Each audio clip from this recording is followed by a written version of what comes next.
നാളെ ഒരു കുരുന്നുമുഖം വാടി തളരാതിരിക്കട്ടെ.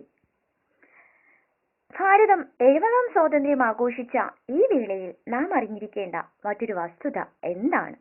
പണ്ട് ബ്രിട്ടീഷുകാരന്റെ അടിമത്തത്തിൽ കഴിഞ്ഞിരുന്ന രാജ്യത്തിന്റെ അവസ്ഥയോർക്കുക. അന്ന് ആ അടിമത്തത്തിൽ നിന്ന് മോചനം നേടാനായി പരിശ്രമിച്ചവരാണ് ഇന്ത്യൻ ജനത. ആ സമൂഹത്തിൽ നിന്ന് മദ്യപാനം, മയക്കുമരുന്ന്, കഞ്ചാവ്, സിഗരറ്റ്, പുകയില മുതലായ ദുശ്ശീലങ്ങളിൽ അടിമപ്പെട്ടിരിക്കുകയാണ്. അത്തരക്കാരെ മോചിപ്പിക്കാനായി ലഹരിക്കെതിരെ പലരും സമരമുറയുമായി എത്തുന്നുണ്ട്. ഞാൻ സമരമുറയുമായല്ല വരുന്നത്, വാക്കുകളിലൂടെ പ്രതീക്ഷയോടെ നിങ്ങളോട് ആവശ്യപ്പെടുകയാണ്. ലഹരി പദാർത്ഥങ്ങൾ ഇനിയും ഉപേക്ഷിച്ചുകൂടി. ഇന്ന് പലതരം ദുശീലങ്ങൾ നിമിത്തം മാറാ രോഗികളായി മരണത്തിനടിമപ്പെടുകയാണ് പലരും. അവസാന ഘട്ടത്തിലാകും രോഗത്തിന്റെ യാഥാർത്ഥ്യം തന്നെ അറിയുന്നത്. ഇവ നമ്മുടെ ശരീരത്തിന്റെ ഏതൊക്കെ അവയവങ്ങളെയാണ് ബാധിക്കുന്നതെന്ന് അറിയാത്തവർ ചുരുക്കമാണ്. എന്നാൽ ഓർക്കുക, തലച്ചോറ്, അന്നനാളം, ഹൃദയം, ശ്വാസകോശങ്ങൾ, കരൾ, ആമാശയം, വൃക്ക, പാൻക്രിയാസ്, മൂത്രസഞ്ചി, ലൈംഗിക അവയവങ്ങൾ എന്നീ ഭാഗങ്ങളെ രോഗം ബാധിക്കുക. ഇന്ന് പ്രധാനമായും കണ്ടുവരുന്ന രോഗം അർബുദമാണ്. അങ്ങനെ ഒരു രോഗമുണ്ടായാൽ പിന്നീടുള്ള പ്രശ്നങ്ങൾ എത്ര വലുതാണെന്ന് തിരിച്ചറിയുക. സന്തുഷ്ട കുടുംബത്തിന്റെ താക്കോൽ ആ കുടുംബത്തിലെ പുരുഷൻ തന്നെയാണ്.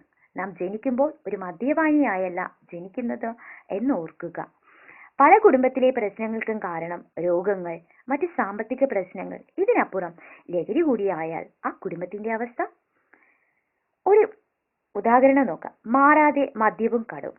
മദ്യവും മയക്കുമരുന്നും സാമ്പത്തിക ബാധ്യതകളും ഇന്ന് വിവാഹമോചനത്തിൽ കാര്യമായ പങ്ക് വഹിക്കുന്നുണ്ട്.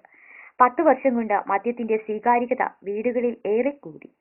പുറത്തുള്ള പല സങ്കേതങ്ങളിൽ നിന്നും ആദ്യം വീടിന്റെ ടെറസിലേക്കും പിന്നെ സ്വീകരണ മുറിയിലേക്കും കടന്നു വരാനുള്ള അനുവാദം മദ്യത്തിന് കിട്ടി. ഇത് പലപ്പോഴും കുടുംബ ബന്ധങ്ങളെ ബാധിക്കുന്നു. വീട്ടിൽ സുരക്ഷിതയല്ല എന്ന തോന്നൽ സ്ത്രീകളിൽ തന്നെയുണ്ടാകുന്നു. ദേഹോപദ്രവത്തിലേക്ക് എത്തിക്കുന്ന മദ്യപാനവും കുറവല്ല. മദ്യപാനം ഉണ്ടാക്കുന്ന സംശയരോഗം വിവാഹമോചനത്തിലെത്തിക്കുന്നു. ഈ റിപ്പോർട്ട് തന്നത് വനിതയാണ്. മദ്യപിക്കുന്ന പലരുടെയും ഭവനത്തിലെ അമ്മമാരുടെയും മക്കളുടെയും വീട്ടുകാരുടെയും കണ്ണീർ കണ്ടിട്ടുണ്ട്. അമിതമായി മദ്യപിച്ച് ആരും രക്ഷിക്കാൻ വരാനാകാതെ വിറങ്ങിലിച്ച് മരിച്ചുപോയ ഒരാളുടെ കുടുംബത്തെക്കുറിച്ചും എനിക്കറിയാം. മറ്റു പലതരം സംഭവങ്ങളും കണ്ടിട്ടും കേട്ടിട്ടുമുള്ളവരാണ് നാം ഓരോരുത്തരും. ചില ജീവിത സാഹചര്യം കൊണ്ടാണ്, മറ്റു ചില മദ്യപിച്ചാൽ എന്ത് വരാനാണെന്ന സ്വഭാവക്കാരാണ്. ചിലർക്ക് എന്ത് വില കൊടുത്തും വാങ്ങാൻ കിട്ടുന്നത് കൊണ്ടാണ് വാങ്ങുന്നത്. ജീവിത സാഹചര്യം കൊണ്ട് സ്വയം മരണത്തിനടിമപ്പെട്ട ഒരാളെയും മകളെയും നമുക്ക് തിരിച്ചറിയാം. അഞ്ജനി പറയുന്നു, എന്നെപ്പോലെ ഒരു പെൺകുട്ടിയും ഇനി കരയാൻ പാടില്ല. എന്തുകൊണ്ടാണ് ഈ മകൾ ഇങ്ങനെ പറയുന്നത് നിങ്ങൾക്കറിയാമോ? നമുക്ക് ഇതിന് കാരണം എന്താണെന്ന് നോക്കാം. ഞങ്ങളുടെ അമ്മയുടെ മരണം പപ്പയുടെ മനസ്സിലുണ്ടാക്കിയ മുറിവ് വലുതായി. പപ്പ മദ്യപാനവും തുടങ്ങി. പണിക്ക് പോകും, എന്നാലും പണം പല വഴിക്കും ചിലവാക്കും. അതുമൂലം സാമ്പത്തിക പ്രശ്നങ്ങളും ഉണ്ടായിരുന്നു. പപ്പ വഴക്ക് കൂടിയതോടെ ഇപ്പോഴത്തെ അമ്മ ഞങ്ങളോട് ഒട്ടും ഇണ്ടാതായി. ദുരന്തം കാത്തിരുന്ന ആ ദിനം 2014 നവംബർ 13. ആ ദിവസം ഞാൻ മറക്കാൻ ശ്രമിക്കുകയാണ്. വൈകുന്നേരം സ്കൂൾ വിട്ട് ഞാനും അനിയത്തിയും നടന്നു തളർന്നു വന്നപ്പോൾ പപ്പയും രണ്ടാനമ്മയും തമ്മിൽ വലിയ വഴക്കാണ്. ആടിനെ വിറ്റ പണത്തിന്റെ കണക്ക് അമ്മ പപ്പയോട് ചോദിച്ചത്രേ. അതാണ് തുടക്കം. മദ്യപിച്ച് ലക്കുകെട്ട പപ്പ അമ്മയെ തല്ലി. ഞങ്ങൾക്കും കിട്ടി ഒരുപാട് തല്ല്. അമ്മ ബോധം കെട്ടി വീണു. ഇളയ മോനെയും കൊണ്ട് ഞാൻ മുറിക്കകത്ത് കയറിയപ്പോഴേക്കും പപ്പ അങ്ങോട്ട് വന്നു. ബോധം വന്ന അമ്മ മോനെയും എടുത്ത് ഓടി രക്ഷപ്പെട്ടു. പപ്പ പുറത്തു പോയിട്ടും വീണ്ടും വന്നു. എവിടെ മോൻ എന്ന് ചോദിച്ച് എന്നെയും അനിയത്തിയെയും അടിക്കാൻ തുടങ്ങി. ഞാനും അനിയത്തിയും വീട്ടിൽ നിന്നിറങ്ങി ഓടി. ഒരു ഇറക്കത്തിന്റെ താഴെയാണ് വീട്. വഴിയിലെത്താൻ കുറെ ദൂരം പോകണം. പപ്പ അപ്പോഴേക്കും അകത്തുപോയി മദ്യപിച്ച് കത്തിയും എടുത്ത് പിന്നാലെ വന്നു. ഞങ്ങൾ റോഡിലെത്തിയപ്പോഴേക്കും പപ്പ ഓടി ഒപ്പമെത്തി. അയൽക്കാരൊക്കെ കണ്ടു നിൽക്കുകയായിരുന്നു. എല്ലാവർക്കും ഇടപെടാൻ പേടിയായിരുന്നു. പപ്പ ഞങ്ങളെ വഴിയിലിട്ട് തന്നെ കുറേ അടിച്ചു. എന്നിട്ട് അനിയത്തിയെയും വലിച്ചെടുത്തുകൊണ്ട് തിരിച്ച് വീട്ടിലേക്ക് ഓടി. ഞാൻ ഉച്ചത്തിൽ കരഞ്ഞു. ഇത്തരം അവസരങ്ങളിലൊക്കെ ഞാൻ പപ്പയുടെ അനിയന്മാരെയായിരുന്നു വിളിക്കാറ്. അടുത്തുള്ള ഒരു സ്ത്രീയോട് മൊബൈൽ ചോദിച്ചിട്ട് അവർ തന്നില്ല. പിന്നെയും ഞാൻ കരഞ്ഞുകൊണ്ട് ഓടി കൂടെ പഠിക്കുന്ന ഒരു കുട്ടിയുടെ വീട്ടിലെത്തി. അവിടുത്തെ ഫോണിൽ നിന്ന് അധ്യാപകരെ വിളിച്ച് വിവരം പറഞ്ഞു. അവരെന്നെ വീട്ടിലേക്ക് പോകാൻ സമ്മതിച്ചില്ല. എന്നെ മുറിയിൽ പൂട്ടിയിട്ടു. നടന്നതൊക്കെ പിറ്റേന്നാണ് അറിഞ്ഞത്. പപ്പ അനിയത്തിയെ കെട്ടിത്തൂക്കിയിട്ട് തൂങ്ങിയിരുന്നത്രേ. അനിയത്തി മരിച്ചിരുന്നില്ല. അവളെ ഹോസ്പിറ്റലിലാക്കി. അവളെ തിരിച്ചു കിട്ടാനായി ദൈവങ്ങളോട് കരഞ്ഞു പ്രാർത്ഥിച്ചു. പക്ഷേ അവളും എന്നെ വിട്ടുപോയി. ഞാൻ തനിച്ചായി. പപ്പ എടുത്തോണ്ട് ഓടിയപ്പോൾ അവൾ പേടിച്ച് ബോധം കിട്ടിയിരുന്നത്രേ. മദ്യലഹരിയിൽ അവൾ മരിച്ചെന്ന് കരുതിയ പപ്പ അവളെ കെട്ടിത്തൂക്കുകയായിരുന്നു. ആ അഞ്ജന നമ്മളോട് പറയുകയാണ്, ഇന്ന് എനിക്കൊരു സ്വപ്നമുണ്ട്. അന്നും ഞാൻ വീട്ടിലേക്ക് തിരികെ പോയിരുന്നെങ്കിൽ എന്റെ ജീവിതവും അവസാനിച്ചേനെ. അവൾ കരുതുന്നത് അവളുടെ ജീവിതം തിരികെ കൊടുത്തതിന് പിന്നിൽ എന്തെങ്കിലും ലക്ഷ്യമുണ്ടാവും എന്നാണ്. അവളുടെ സ്വപ്നവും എന്നെപ്പോലെ ഒരു പെൺകുട്ടിയും ഇനി കരയാൻ പാടില്ല. വനിത 2016 മെയ് 15 വന്നതാണ് ഈ വാർത്ത. ഇതാണ് ഞാനും ആശിക്കുന്നത്. ഒരു പെൺകുട്ടിയും ഇനി കരയാൻ പാടില്ല ഇങ്ങനൊരു കാരണത്താൽ. നാം മനസ്സിലാക്കേണ്ടത്, അറിവായ ഒരാളും ഒരു കുടിയനായി മാറണമെന്നോ രോഗിയായി തീരണമെന്നോ ആഗ്രഹിക്കാറില്ല. അപ്പോൾ അഞ്ജനിയുടെ അച്ഛനെ പോലെ അതിനടിമപ്പെട്ട പല വ്യക്തികളുണ്ട്. അവരെയും വെളിച്ചത്തിലേക്ക് കൊണ്ടുവരാനാകണം. ഇത്തരം ദുശീലം കൂടിയപ്പോൾ സംഭവിച്ച ഫലം കണ്ടില്ലേ? ഇതിൽ കിട്ടിയ ആശ്വാസം ഒരു നെടുവീർപ്പിൽ നിശ്വാസമായി മാറും. ഇതുപോലുള്ള സാഹചര്യങ്ങൾ പലതും മദ്യപിക്കുന്നവരുടെ ഭവനത്തിലുണ്ട്. അപ്പോൾ കുടുംബ സമാധാനം മാത്രമല്ല, ജീവൻ പോലും നഷ്ടമാകാൻ ഇടയായി. ഈ സമയം അക്രമവാസന കൂടാനാണ് സാധ്യത. ഇത് കിട്ടാതെയാകുമ്പോഴും ചിലരിൽ അക്രമവാസന കൂടുന്നു. അത് നേടാനായി പലരും സ്വയം മരിക്കാൻ പോലും തയ്യാറാകുന്നു. ചിലർ ഇതിൽ അടിമയായി യാഥാർത്ഥ്യങ്ങളും കുടുംബ ബന്ധങ്ങളും മറക്കുന്നു. ചിലർ എത്ര തന്നെ ഉപയോഗിച്ചാലും അവർ കുടുംബത്തിലോ സമൂഹത്തിലോ പ്രശ്നങ്ങൾ ഉണ്ടാക്കുന്നില്ല. അവർക്ക് ഇതിനോട് പ്രതികരിക്കാൻ ശേഷിയുള്ളവരാണെന്ന് വേണമെങ്കിൽ പറയാം. അവർ ഇവരെക്കാൾ ജീവൻ അപകടത്തിൽ ആക്കുകയാണ്. ചിലർ കുടിച്ചിട്ട് വന്നാലും വീട്ടുകാർ പോലും അറിയുന്നില്ല.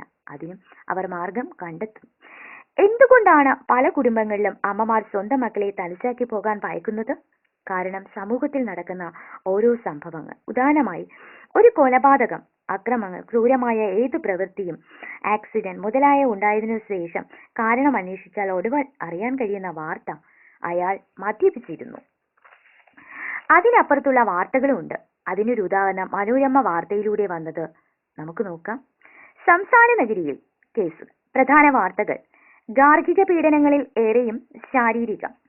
സംസ്ഥാനത്ത് റിപ്പോർട്ട് ചെയ്യുന്ന ഗാർഹിക പീഡനങ്ങളിൽ ഏറെയും ശാരീരിക പീഡനങ്ങളെന്ന കണക്കുകൾ.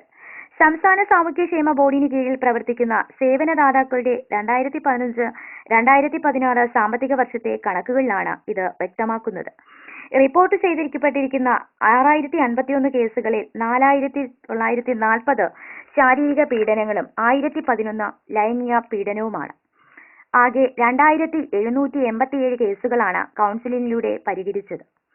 1023 കേസുകളിൽ FIR രജിസ്റ്റർ ചെയ്തു. ഇതിൽ 39% കേസുകൾ മദ്യം, ലഹരി മരുന്ന്, മറ്റ് ലഹരി വസ്തുക്കൾ എന്നിവയ്ക്ക് അടിമപ്പെട്ടതിനെ തുടർന്നുണ്ടായ പീഡനങ്ങളാണ്.